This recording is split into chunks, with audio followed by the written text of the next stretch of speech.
Польша решает судьбу военнообязанных мужчин Украины, Литва за размещение ядерного оружия у своих границ, а в России детей жизни будут учить убийцы. В эфире «Нехта» самые важные и интересные новости к этому часу. Кремль закрыл глаза на роскошную жизнь зама Шойгу. Кому достанется дворец на Рублевке и почему Песков ничего не знает? Мне неизвестно, я не слышал официальных заявлений следствия на этот счет.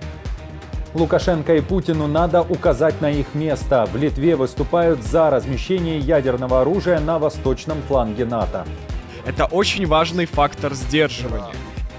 Российские войска продвигаются вперед на Авдеевском направлении, несмотря на колоссальные потери. Остановит ли оккупантов военная помощь США?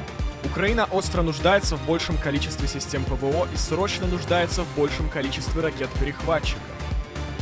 Доброе утро, друзья! Для того, чтобы правда доходила до еще большего количества людей, крайне важна активность и интерес каждого из вас.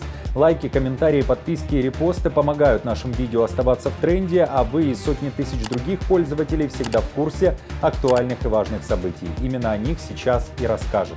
Кроме того, не забывайте о кнопке «Супер спасибо» под роликом. Начинаем.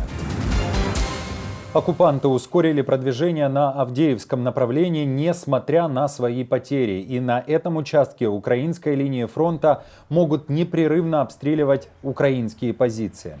О такой напряженной обстановке в Донецкой области сообщает Минобороны Великобритании. В Пентагоне признают, что Киеву необходима артиллерия, чтобы нанести ответные удары по армии Кремля. Украина остро нуждается в большем количестве систем ПВО и срочно нуждается в большем количестве ракет-перехватчиков. Сегодня это будет огромным приоритетом для всех нас. Украине также необходимо больше артиллерии и бронетехники, чтобы защитить своих граждан и вернуть украденную территорию. И мы сделаем все возможное, чтобы им помочь.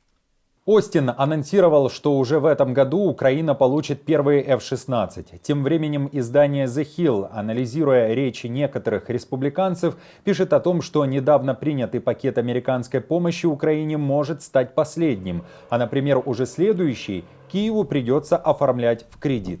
В офисе Зеленского стали в позу и заявили о своей позиции. В частности, советник Ермака Михаил Подоляк заявил, что позиция Киева относительно ограничений для мужчин за границей четкая и дистанционных документов для военнообязанных не будет.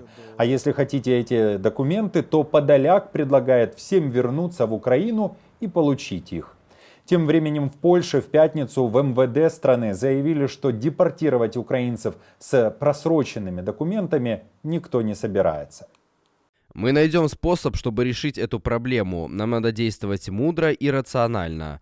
Все вещи, которые касаются украинцев в Польше, прописаны в законах. Мы продолжим защиту для украинских беженцев, которая пока действует только до 30 июня. Те, у кого нет паспортов, будут подлежать временной защите. Польша будет охранять их права и никому не передаст их частные данные, в частности, Украине. Убийцы украинцев станут преподавателями в российских школах, но перед тем заполонят все педагогические вузы страны. О создании специальных центров переподготовки участников так называемой СВО по всей России заявил министр просвещения Сергей Кравцов. Кравцов ни слова не говорит о посттравматических расстройствах оккупантов, не говорит о том, что некоторые из нынешних так называемых героев России, бывшие зэки, помилованные Путиным. Однако в Минпросвещении считают, что просветить российских детей эти военные вполне способны. Кстати, приступят к своей работе оккупанты уже с 1 сентября, когда в школах будет введен предмет «Основы безопасности и защиты Родины». Напомню, 24 апреля российские военные расстреляли, а после изуродовали тела как минимум 7 людей на территории Херсонской области, которая временно подконтрольна России.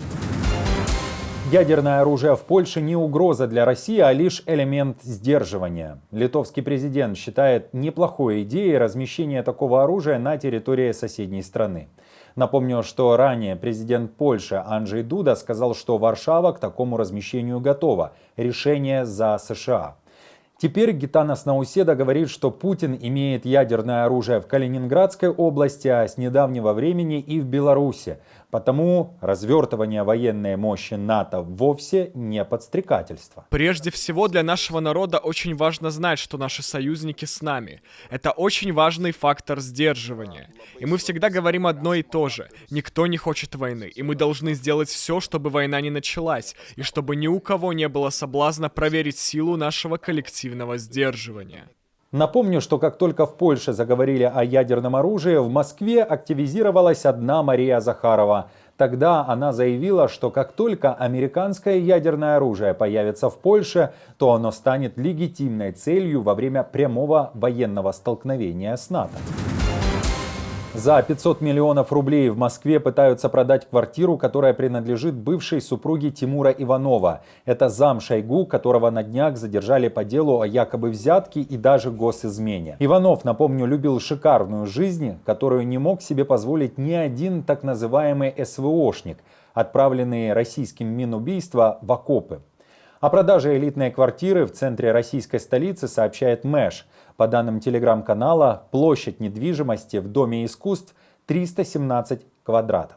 Там 3 спальни, каждая с отдельной ванной комнатой и гардеробной, кабинеты, столовые, гостиная и помещение для персонала.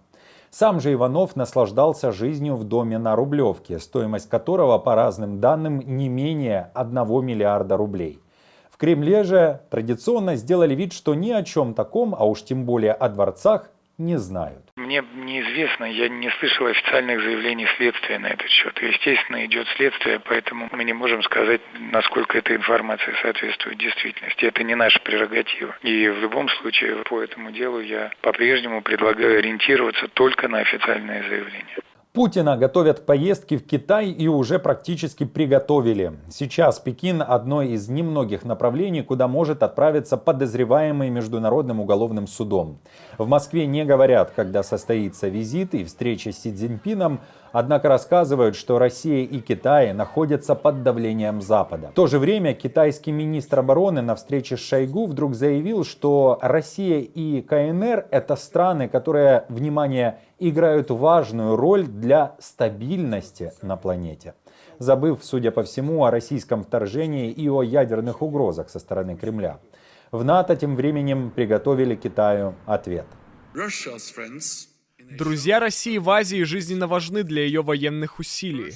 Прежде всего, это Китай. Китай поддерживает российскую военную экономику, делится с Россией высокотехнологичной продукцией, такой как полупроводники и другие товары двойного назначения.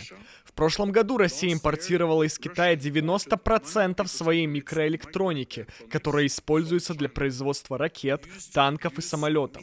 Китай также работает над тем, чтобы предоставить России более совершенные спутниковые возможности и средства визуализации. Все это помогает Москве причинять Украине больше смерти и разрушений. Китай говорит, что хочет хороших отношений с Западом. В то же время Пекин продолжает разжигать крупнейший вооруженный конфликт в Европе со времен Второй мировой войны. Они не могут получить и то, и другое. В Беларуси растет количество желающих служить по контракту. В частности, в отдельных районах республики от 15 до 50% призывников выбрали именно контрактную форму вместо срочной службы. Об этом сообщает белорусский Гаюн. Там напомнили, что для прохождения службы в Беларуси планируют призвать порядка 10 тысяч человек. И вместе с призванными на срочную службу армия пополнится значительным количеством контрактников. Увеличение численности контрактников в армии можно рассматривать в том числе как подготовку кадрового резерва для формирования частей Южного оперативного командования. В ходе весеннего призыва представители отдельных воинских частей ВСРБ активно посещали военкоматы и учреждения образования, где агитировали призывников и выпускников поступать на военную службу по контракту.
Друзья, спасибо вам за поддержку, вы наша опора. Напомню, что ваша помощь и участие помогает нам делать работу и видеться с вами каждый день.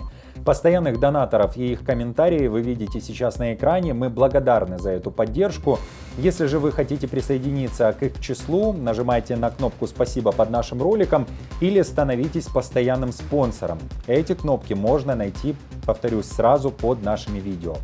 Мы с командой продолжаем следить за самыми важными новостями, оперативную информацию от Нехта ищите, как всегда, в телеграм-каналах или на платформе X. Спасибо вам за доверие и то, что остаетесь с нами. До новых встреч и хороших вам новостей.